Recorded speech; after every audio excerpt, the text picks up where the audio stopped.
देखिए, हम 163 नंबर की गाथा पर चर्चा कर रहे हैं यहाँ पंचास्तिका संग्रह ग्रंथ में। उसकी गाथा का उच्चारण और उसके बाद हमने गाथा का अर्थ, फिर अन्वयार्थ, फिर टीका, इतना पढ़ा है। टीका पर ही हमारी अभी चर्चा चल रही है।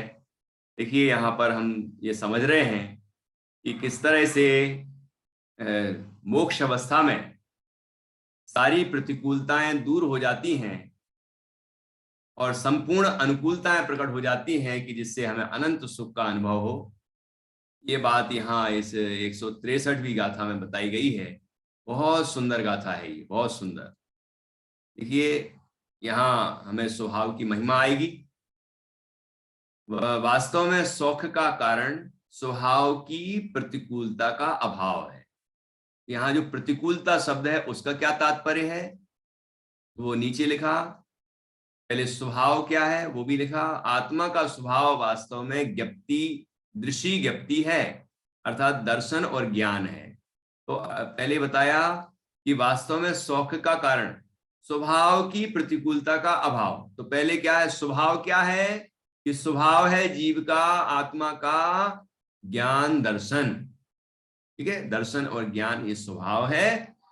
और ये प्रतिकूलता का क्या तात्पर्य है कि उन दोनों को विषय प्रतिबंध होना सो प्रतिकूलता है। अर्थात जो दर्शन और ज्ञान है इनके विषय में प्रतिबंध होना अर्थात मर्यादा होना, वह विषय प्रतिबंध है। यही स्वभाव की प्रतिकूलता है। ठीक है, ये स्वभाव की प्रतिकूलता है। कि प्रतिकूलता क्या है दर्शन ज्ञान की, कि दर्शन की जो अनंत क्षमता है, अपने अनंत गुण पर्यायों सहित संपूर्ण लोकालोक को देख लेने की क्षमता है, उस क्षमता का अभी क्या हो रहा है, उसमें मर्यादा अभाव नहीं हो रहा है, लेकिन वो मर्यादित हो रही है ना। तो हम लोग कितना देख पाते हैं, कितना जान पाते हैं, मर्यादित है, क्योंकि हमारा ज्ञान क्षयोपसम ज्ञान है। ठीक है ना, मति ज्ञान श्रुत ज्ञान है, वो भी क्षयोपसम ज्ञान है। तो इंद्रियों मन की अधीनता है। तो कितना देख पाते हैं, कितना जान पाते हैं, तो वही इस विषय प्रतिबंध का अर्थ है।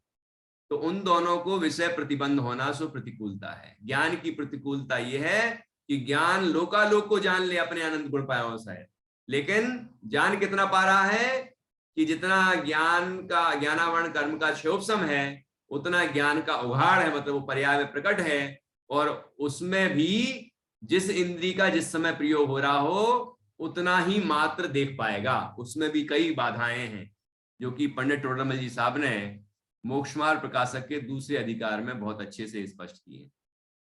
तीसरे अधिकार में, दूसरे अधिकार में भी है ना, तो वहां से और विशेष अभ्यास करना चाहिए।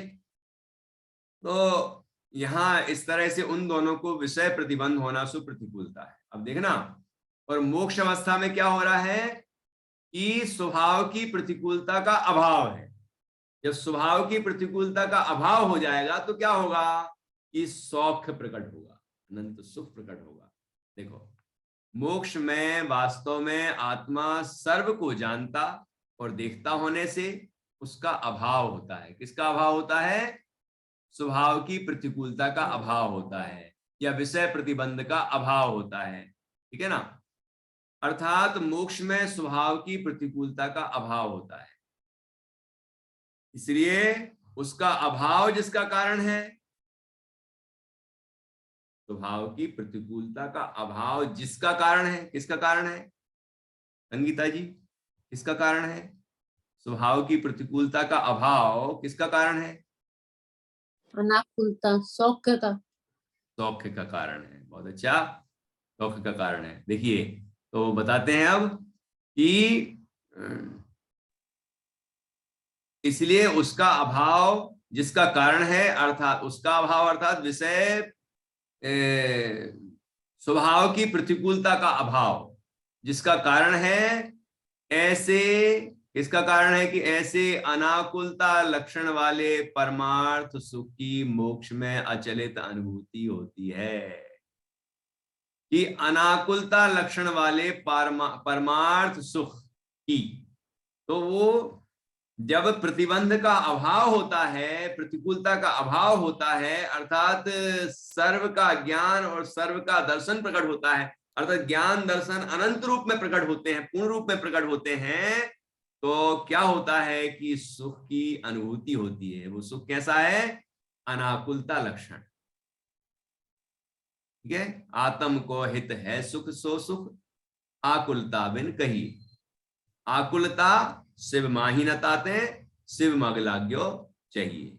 ये यहां भी चल रहा है यही विषय, है ना। तो अनाकुलता लक्षण वाले परमार्थ सुख की, सुख का लक्षण हुआ अनाकुलता लक्षण, अनाकुलता लक्षण वाले परमार्थ सुख की मोक्ष में कहा ये अनुभूति होती है कि मोक्ष में अचलित अनुभूति होती है। अचलित अर्थात जो चलायमान ना हो, ऐसी अनुभूति होती।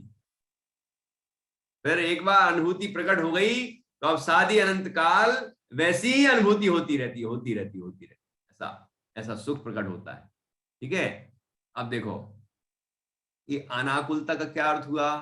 अनाकुलता, आकुलता का अभाव, आकुलता लक्षण दुख का। तो दुख का अभाव कि हमें आकुलता हो रही है, जैसे आकुलता क्या हो रही है? अब क्या बताने वाले हैं, अब क्या बताने वाले हैं, इसके बाद क्या आने वाला है, इसके बाद क्या आने वाला है, ये भी आकुलता है। भोजन करते हैं, अगला ग्रास, अगला ग्रास, अगली रोटी कितनी देर में आएगी, है ना। और फिर शाम को क्या बनेगा, ये चीज बहुत पसंद आई, अब कब बनेगी, कब मैं खा पाऊंगा, पेट तो भर गया, अब क्या करूं। आकुलता।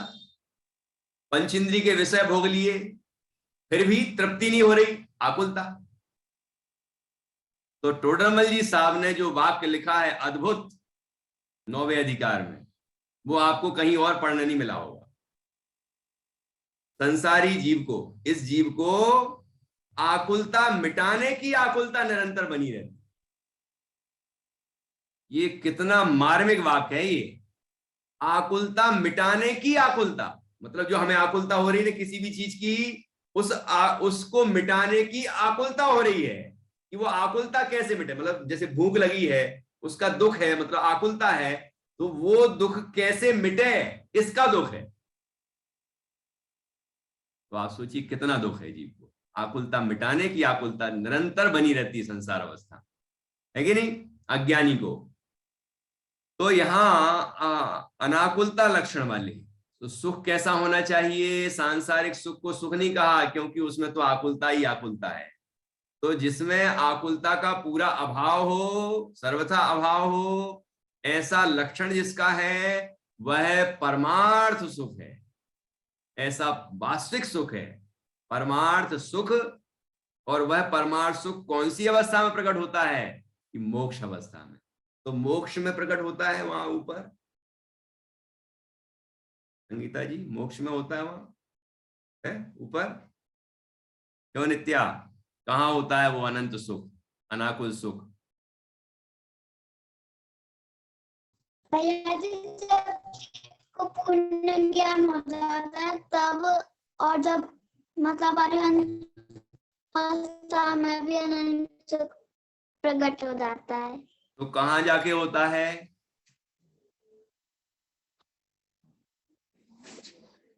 मोक्ष में, मोक्ष में जाके होता है ऊपर।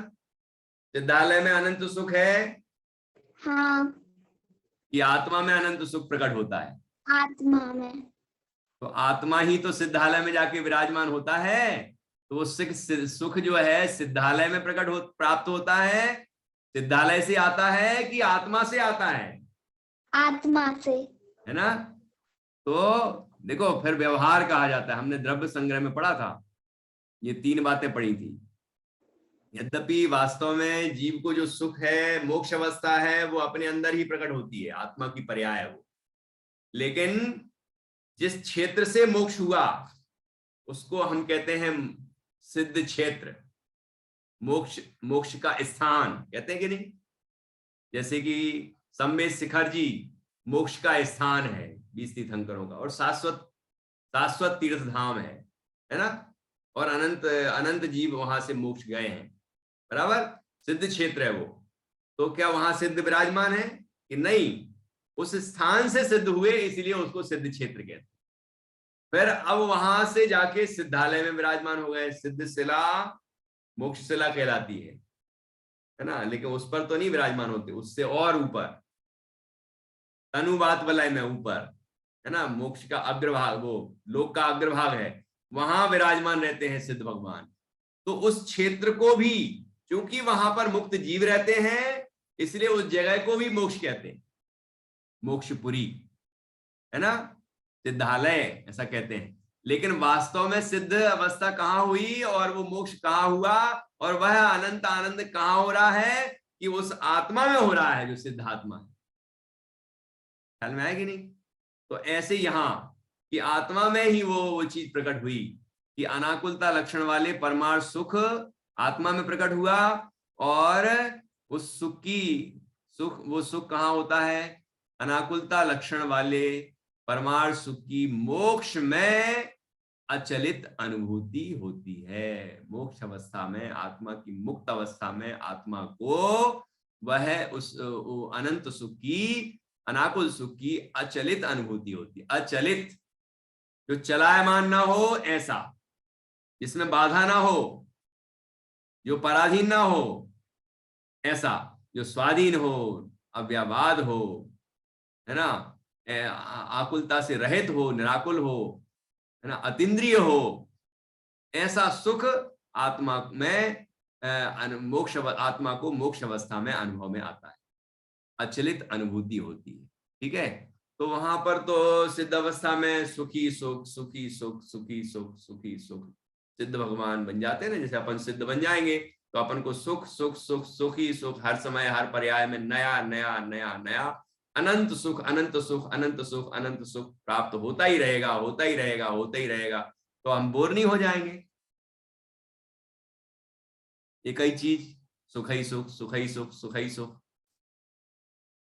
एक सज्जन मिले कलकत्ता में, चौरंगी में प्रवचन करते थे हम, उन्हीं ने क्लास शुरू करवाई थी। तो उन्होंने मुझे, जब मैंने ये बात कही तो उन्होंने मुझे कहा कि पंडित जी, जब वहां सुखी सुख, सुखी सुख, सुखी सुख हो रहा है, तो सुख का क्या सुख होगा, मतलब उस सुख का क्या आनंद, क्या मजा आएगा? फिर एक ही चीज आ रही है, सुख ही सुख, सुख ही सुख, सुख ही सुख। हाँ, बीच में थोड़ा दुख हो, फिर सुख हो, फिर दुख हो, फिर सुख हो, तो सुख की महिमा आए, विशेषता नजर आए कुछ। अच्छा, ऐसी बात है क्या? तो मैंने पहले नहीं सोचा था वो उदाहरण, लेकिन तुरंत ही उदाहरण आ गया, क्योंकि डॉक्टर साहब कहते हैं, छोटे दादा, कि जब सिद्धांत स्पष्ट हो तो उदाहरणों की गंगा जमुना बहती है अंदर ज्ञान में। तुरंत उदाहरण आया। मैंने कहा कि बाबूजी, जब आप एसी में बैठते हो गर्मी में, बाहर बहुत तेज गर्मी पड़ रही है, तो आपका मन कभी कभी ऐसा होता है क्या कि अरे यार, एसी में ठंडक ही ठंडक, ठंडक ही ठंडक, मतलब एक अच्छा वातावरण, ठंडक, शीतलता ही शीतलता, शीतलता ही शीतलता, तो इस एसी का क्या महत्व है? तो आप सोचते होंगे कि चलो थोड़ी देर अपन बाहर चलते हैं और वहां की गर्मी के थपेड़े खाते हैं, लपटें खाते हैं, उसके बाद अपन भागेंगे वहां से और फिर अंदर एसी में घुसेंगे तो एसी का विशेष आनंद आएगा। ऐसा करते हो क्या? नहीं, ऐसा तो नहीं करते हम। अच्छा, तो ऐसा करते होगे आप कि जब आप मच्छरदानी में बैठे हैं और आपको एक भी मच्छर नहीं काट रहा है, तो कभी मन होता होगा, इतनी कीमती मैंने मच्छरदानी खरीदी, तो मच्छरदानी का क्या आनंद। भाई, मच्छर काटे, बाहर जाए अपन, फिर बाहर निकले और मच्छर ने काटा, फिर हम अंदर घुसे तो मच्छरों ने नहीं काटा, हाँ अब ठीक है, आनंद है, बड़ा आनंद। ऐसा सोचते हो क्या? बाहर जाते हो क्या मच्छर से कटवाने के लिए कि नहीं जाते? नहीं जाते ना। अच्छा, एक आध मच्छर को अंदर घुसाते हैं क्या कटवाने के लिए, बीच बीच में काटे, तब थोड़ा उसका आनंद आए कि हाँ मच्छरदानी कोई चीज है। ऐसा करते क्या? नहीं। निराबाद सुख चाहता है, निराबाद, है ना। जेत्र भुवन में जीव अनंत सुख चाहे, दुखते भयवंत। और किस तरह का सुख चाहता है व्यक्ति? नौकरी भी चाहता है तो परमानेंट चाहता है कि छूटे ना, और सुख ऐसा चाहता होगा कि बीच बीच में छूटता रहे? कि नहीं, चाहता तो ऐसा ही है कि वो सुख कभी कम ही ना हो, कभी उसमें बाधा ही उत्पन्न ना हो, ऐसा ही सुख चाहता है प्रत्येक जीव। ठीक है ना। विषय सुख भी, जो सुख है ही नहीं, उसमें भी यही चाहता है। तो फिर मोक्ष अवस्था में सुखी सुख सुखी सुख सुखी सुख होता है, तो वो जीव कैसे उगता जाएगा? कोई पर से थोड़ी मिल रहा है, अपने अंदर से मिल रहा है। और अपना ज्ञान लोकालोक को जान रहा है, अपने को भी जान रहा है, लोकालोक को भी जान रहा है। स्वपर प्रकाशक है। सकल गे ज्ञाय तदपि निजानंद रस लीन, आत्मा के आनंद में लीन रहता है, पर में आनंद नहीं, अपने में आनंद, ऐसा उसको अनुभव होता रहता है। और ये श्रद्धान बना रहता है कि सुख तो मेरे अंदर ही है, मैं ही परिपूर्ण तत्व हूं। ठीक है ना। ये श्रद्धान का ही बल है कि सिद्ध भगवान सिद्धालय छोड़ के नीचे नहीं आते संसार अवस्था में, इस श्रद्धान का बल है। ऐसी जो जिनवाणी की अद्भुत बातें हैं, उन बातों को जब हम अच्छी तरह से समझेंगे तो हमें दूसरे विकल्प नहीं आएंगे, और हमें उस बात की महिमा आएगी कि ऐसा सुख प्रकट होगा सिद्ध अवस्था में, वो मेरे अंदर ही होगा, मैं ही वहां सिद्धालय में विराजमान हूं और मुझे ही ऐसा आनंद मिलेगा। ऐसा एक बार हम सोचे तो जरा कि ऐसा ऐसा अवसर हमारे जीवन में आ गया, ऐसी अवस्था हमारी प्रकट हो गई, और ऐसा आनंद हमें आ रहा है, और वही आनंद ले रहे हैं हम, है ना। कोई कोई सोचने लगते हैं वहां ना पत्नी है, ना बच्चे, ना भोग है, ना ये है, टीवी है, ना कूलर है। जिन चीजों में जीव को सुख लगता है ना संसार अवस्था में, वो लगता है कि ये चीजें तो वहां है ही नहीं, तो बोर हो जाते होंगे अकेले वहां पर। ये मोही जीव को ही ऐसा लगता है, ज्ञानियों को नहीं लगता। ज्ञानियों ने तो आत्मा का आनंद चखा है, तो उन्हें लगता है कि इसी में ही मग्न हो जाओ। मुनिराज तो स्वरूप मंथर हैं, स्वरूप मंथर हैं, कहा कि स्वरूप मंथर प्रवचन सार जी में, कि वो स्वरूप से बाहर निकलना ही नहीं चाहते। स्वरूप मंथर, मंथर मतलब कछुआ, कछुआ होता ना, कछुआ कुएं के अंदर होता है तो वहां से बाहर निकलना ही नहीं चाहता, आलस आता है बाहर निकलने में उसको। ऐसे ही मुनिराज स्वरूप से बाहर निकलना ही नहीं चाहते। ये बात अलग है कि कोई कर्मों का जोर आता है और उपयोग बाहर आ जाता है, छठवें गुणस्थान में आ जाते हैं, वो नीचे गुणस्थान गिर जाते हैं, लेकिन वो तत्काल अपने स्वरूप में आते हैं, पर सातवें, फिर श्रेणी, है ना, इस तरह चढ़ने का प्रयत्न करते रहते हैं। इस तरह से ऐसी अद्भुत बात है यहाँ पर, देखो। और क्या कहा, आगे ये पूरा कर लें, फिर निधि जी कुछ बात कह रही होंगी या पूछ रही होंगी। पूछ रही हैं कि कह रही हैं? कह रही हैं, तो अभी सुनेंगे आपकी बात। देखो अद्भुत चर्चा है, देखो, है ना। इसलिए उसका अभाव जिसका कारण है, ऐसे अनाकुलता लक्षण वाले परमार्थ सुख की मोक्ष में अचलित अनुभूति होती है कि उन प्रतिबंधों का अभाव होने पर ज्ञान दर्शन अनंत रूप में प्रकट होता है, तो अनाकुलता लक्षण वाला परमार्थ सुख अनंत रूप में अनुभव में आता है, और वह अनुभूति मोक्ष अवस्था में ही होती है। ठीक है। इस प्रकार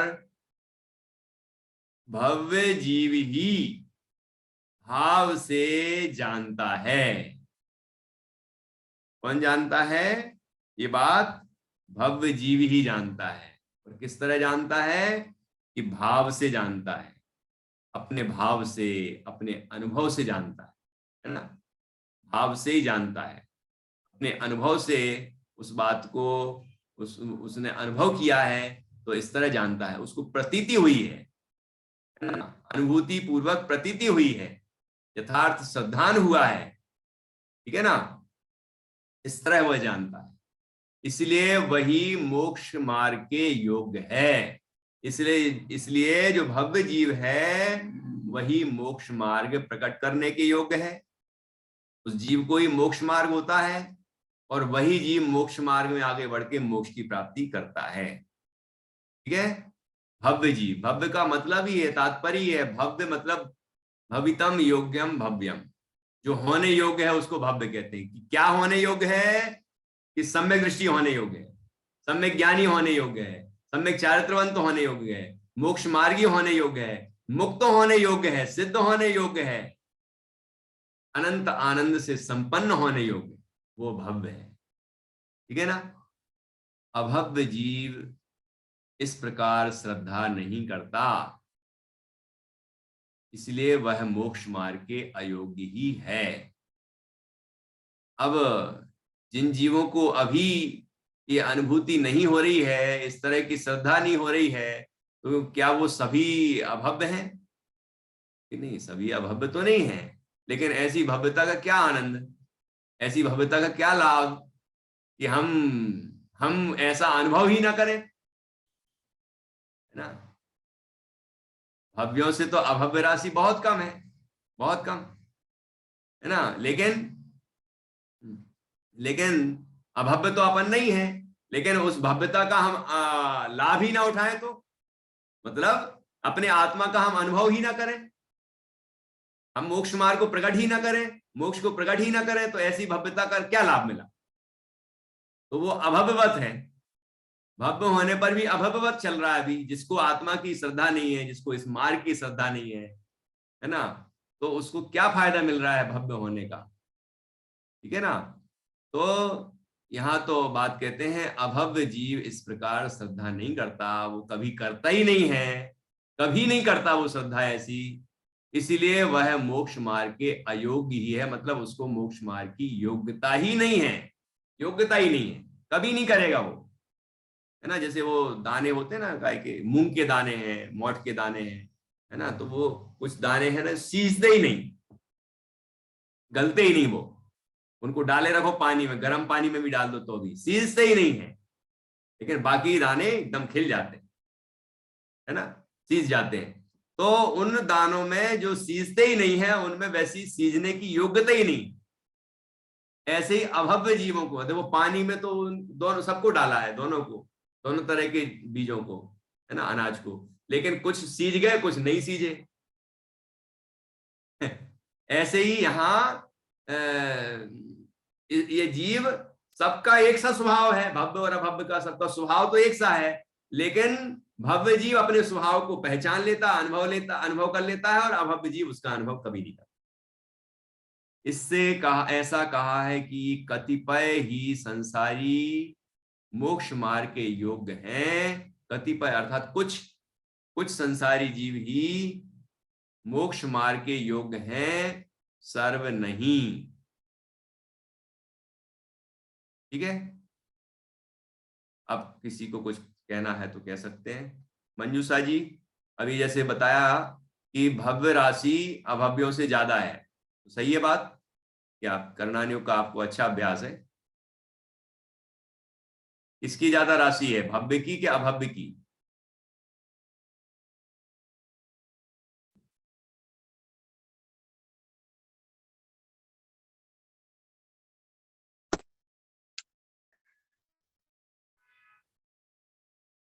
नेटवर्क चला गया,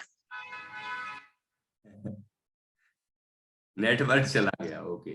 निधि जी आप बोलिए तब तक।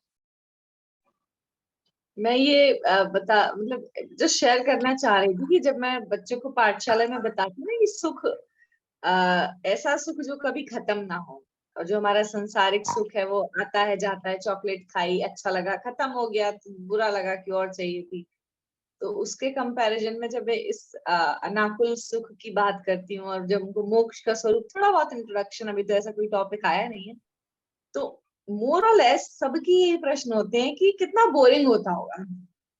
तो ये ख्याल आता है इस बात से कि अनादिकाल से जीव को करना, भी उनको कोई रिस्पॉन्सिबिलिटी नहीं है, इतने छोटे छोटे बच्चों को उतना, मतलब हमारे जैसे काम करते हुए नहीं देखे जाते, लेकिन स्टिल इतनी कम उम्र में जो कर्तापना है वो ऐसा चढ़ा हुआ है कि नहीं करने की दशा की बात करो तो कहते बोर हो जाएंगे।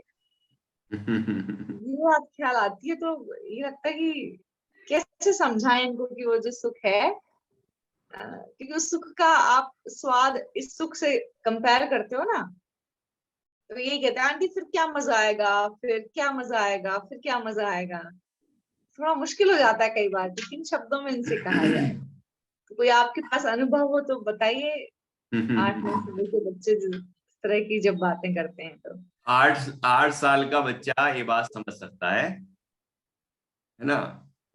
लेकिन पहली बार सुनी ना ये योग्यता बात, नहीं है। हाँ, अब पहली बार सुनी उनने, कोई बात ऐसी नहीं, भी कोई पहली चीज बार है क्या? आएगी, धीरे धीरे उनकी योग्यता हाँ। भी समझ में आएगी बात। और जब हमारे पास साधन नहीं होते, जैसे मुनिराज के पास ये साधन नहीं है, लेकिन वो यदि ध्यान करते हैं, साधना करते हैं, तो उनको आनंद कैसे आता है। हमारे पूर्वज जिनके पास ये सारे संसाधन नहीं थे, तो अभी कैसे आनंद से रहते थे। अब क्या है, स्कूल की पढ़ाई में ये पढ़ा दिया गया है कि हम आदि मानव थे, और हमारे जो पूर्वज थे वो इस तरह से विकसित हुए हैं, तो आज विकास हो रहा है, वो ये सिखाते हैं। हाँ, संसाधन और सारी चीजें उपलब्ध हो रही है, विकास है, ऐसा वो सिखाया गया है। वो धारा ही अलग है ना। धारा ये है कि ह्रास हो रहा है, ह्रास हो रहा है, विकसित तो हम थे। हाँ, हमारे जो पूर्वज थे कितने बुद्धिमान थे। आज भी हमारे बुजुर्ग लोगों को जितना याद रहता है, जितनी हाँ बिल्कुल हम लोगों में नहीं है, और हमारी पीढ़ी में आगे आने वाले बच्चों में नहीं रहेगी। तो ये बिल्कुल, हम बिल्कुल। हमें सब समझ में आ रहा है, तो उनको ये समझ में आ जाए कि हमारे पूर्वज भगवान थे, हमारे पूर्वज मुनिराज थे, तो वो कैसे इन संसाधनों के बिना अपने आत्मा की साधना के द्वारा कैसे आनंद प्राप्त करते थे।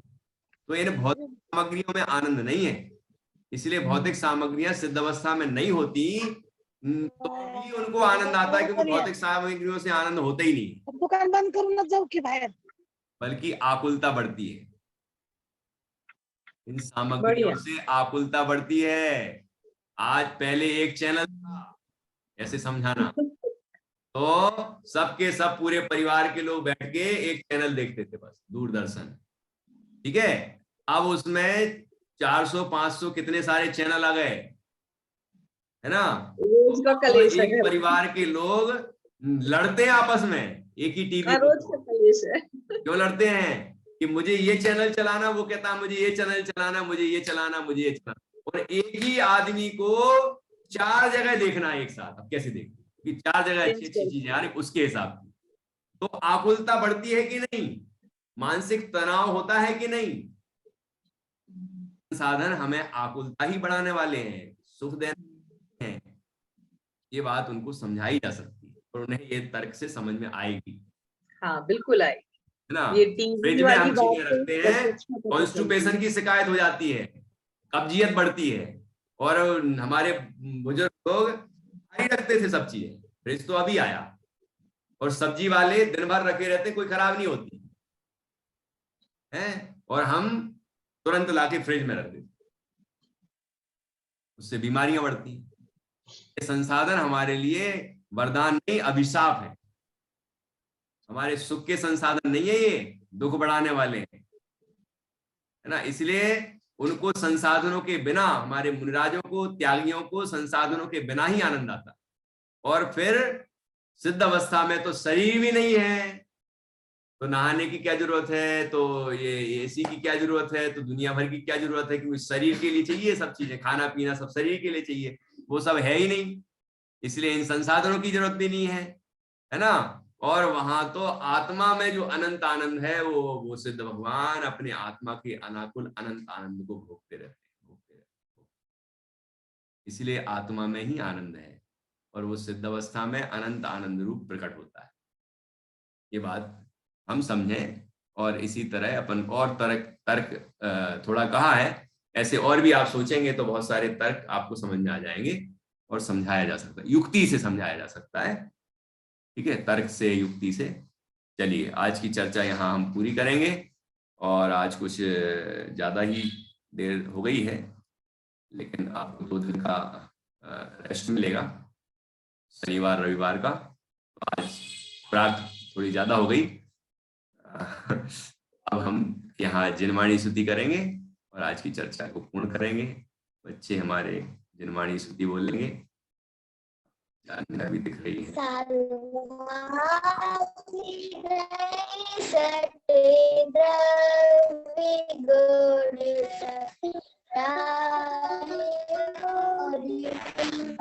हरे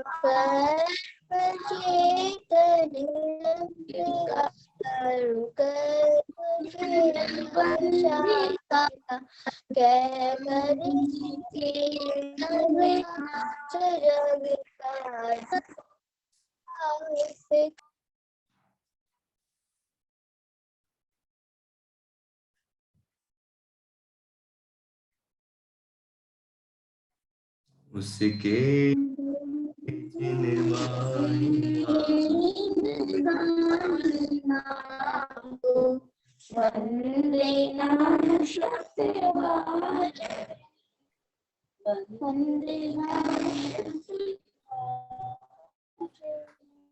बोले द्वादशांग जनवाणी माता की जय, महान जिन धर्म की जय। सभी 9 बार नमोकार मंत्र पंच परमेष्ठी का स्मरण।